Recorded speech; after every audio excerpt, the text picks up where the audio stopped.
So boy, do I have some bad news to report today. Oh my goodness.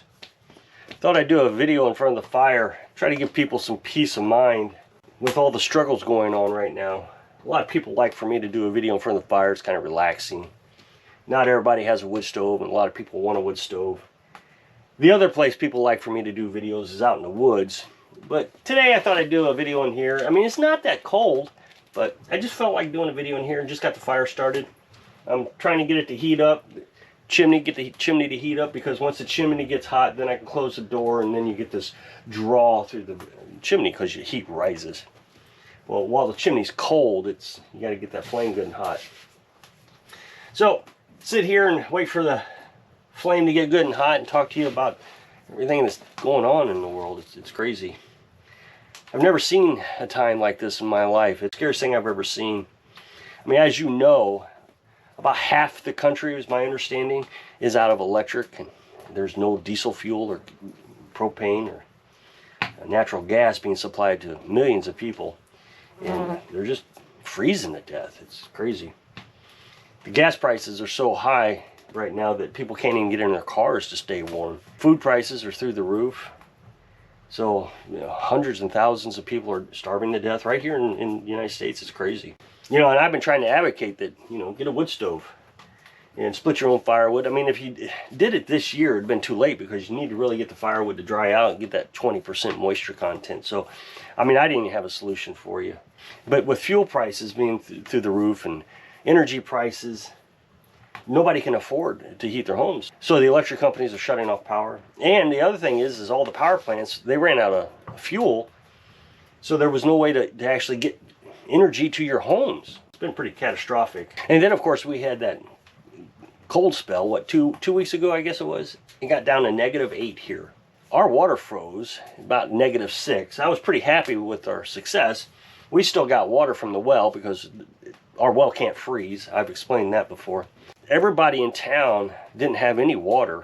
People are going around cutting down trees, and I showed you just the other day, we're down at the city park down there.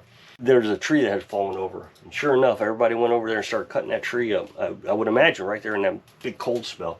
What's so interesting is people can still watch YouTube videos. Even with all this catastrophe, people are huddled around their phones, shivering to death, watching their YouTube, because they can afford the internet and their phones and TV and all that stuff, but they can't afford heat. It's crazy. Obviously, I'm joking here. And the reason I'm bringing this up is because I've made several videos where I talk about people living in fear. That seems to be the mindset that everybody wants to live in, is fear. Of course, Carolyn and I, we live off-grid. 2008, I was the same way. I was a big prepper, and I just knew that things were going to go bad, and the end of the world. I remember when the president was elected in 2008, I actually had a nightmare that night. Well, now here we got politicians up there arguing, doing their thing, and what difference does it make? Oh, I know, politics, that's everything. It's the most important thing in our society. We can't live without politics, and we have to be angry, we have to be scared. But if you look at history, all through history, the pendulum always swings back and forth. It always swings back and forth. We had this terrible president back in the 70s. High inflation, high gas prices, gas shortages. It was worse back then than it is now. Yet, if you'll talk to anybody on the streets right now, oh, this is the worst in the entire American history. People will want to live in fear. The only thing that sells is fear. I think it's hot enough now. I'm going to shut the door. Hopefully we got that flue hot enough so it'll draw that heat up. That's the whole goal of that, is drawing up, and then you get a nice hot fire in these new wood stoves. Well, we don't even get the news. The only news we get is anything we might find on social media or on YouTube. We're just not glued to politics and world events where we constantly have to be afraid. I mean, think about it. It was just a few months ago where we were pretty sure that a big bomb was going to go off in New York.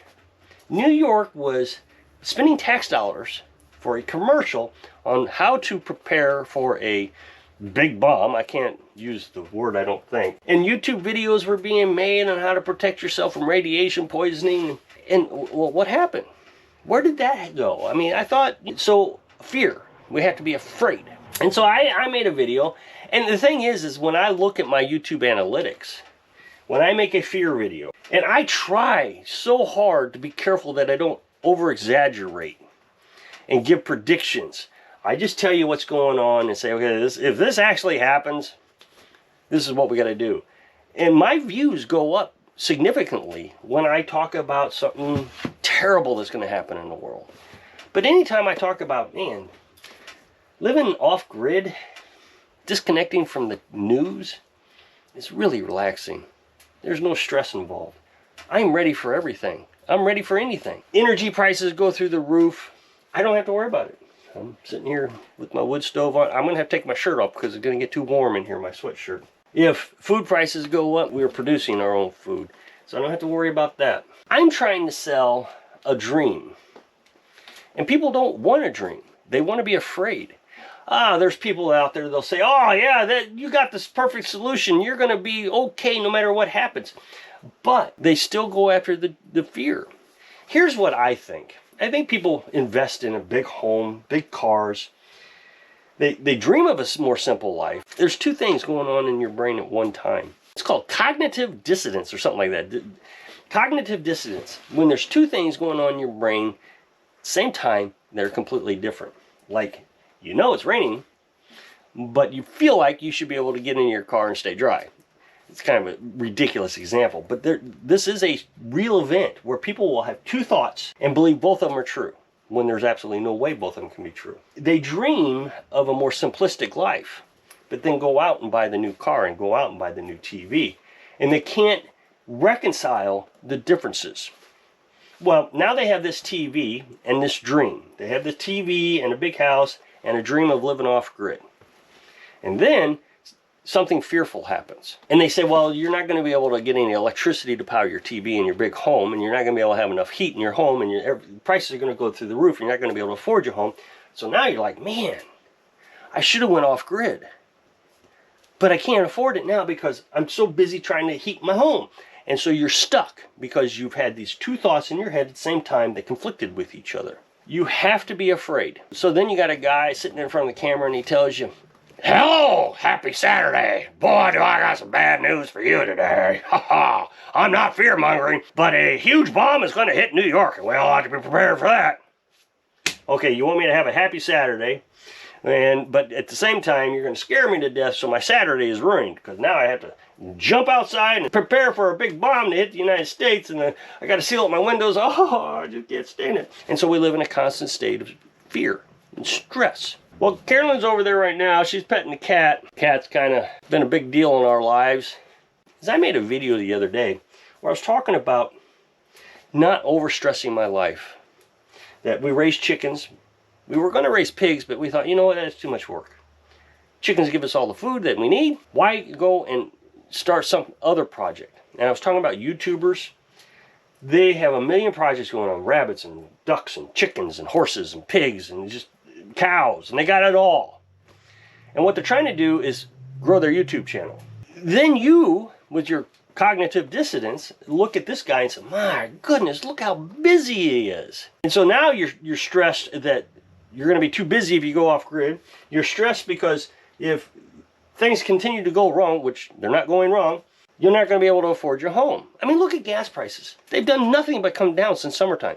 Oh, I know, they're going to go back up. Just watch and see because of politics. Well, then don't drive as much. Hit your dream. Do what you want to do. But you don't have to work that hard at it. I don't work that hard. I just want to relax. So somebody says, well, your life is just too boring. I wouldn't want to just grow old sitting in there watching the squirrels. That's just ridiculous. Why would I want to do that? Well, why do I want to go to work every day watching these prices go up, the inflation go up, my paycheck's going down, and scared to death that I'm not going to be able to make the mortgage payment. Scared to death that I'm not going to have heat this winter. Scared to death that millions of people are going to die from freezing to death. I think I would rather watch the squirrels. I'd rather sit here and watch the fire. I'd rather enjoy my life being free of the stress and the fear than spending thousands or hundreds of thousands of dollars preparing for something that may or may not ever happen. All the while, the preppers and the fear-mongering channels are out there telling you you have to be ready. You have to be ready. I'm telling you, downsize your lives. Build yourself a small, tiny house. Go get yourself a shed from Home Depot. Find an estate will let you park a tiny house or a shed on a piece of property. $5,000. Find yourself a piece of property, $4,200. I know, you can't find property. I know, I hear it all the time, yet Carolyn continuously finds property on Facebook Marketplace. I mean, I get tons of emails. As many times as I say Facebook Marketplace, I get tons of emails. Where do you find property at? Facebook Marketplace. Simple Google searches. I think one of the issues is people just don't want to take the time to actually sit down and study things. One of the things I've noticed about my videos, I get a lot of comments in the comment section that makes it very clear that the person has not watched the video before they started typing. Whatever it is they were going to type, whatever criticism they're going to type, whatever question they were going to ask, it's covered in the video. But they didn't watch the video because that takes time, that takes effort. Just like trying to get on Facebook Marketplace with some discipline to find a cheap wood stove or to find a piece of property or to find whatever it is you need, it's just easier to say you can't do it. The wood stove is a perfect example. I hear all the time you can't find wood stoves. Carolyn found this one for $400 and we weren't overly looking. She was looking. She gets on Facebook Marketplace every day when we're building houses and she'd find windows that we put in the house. All three windows, the door, that's all used or secondhand. Most everything in this house she bought used. Used pallet wood for the walls. She found that as some guy who does that for a living. He grabs pallets and takes them apart and stacks them up in nice stacks, puts straps around them and puts them in the back of your truck, and I think it was $100 and did all the walls in here. The other issue is, and I get a lot of criticism when I bring this up, is Carolyn and I don't drink.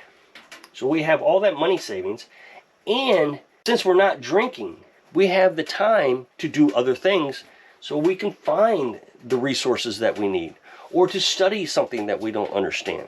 If you're trying to overwhelm yourself thinking that you got to have the cows and the pigs and the horses and the ducks and the chickens, and you got to have the big farm, you're never going to accomplish it.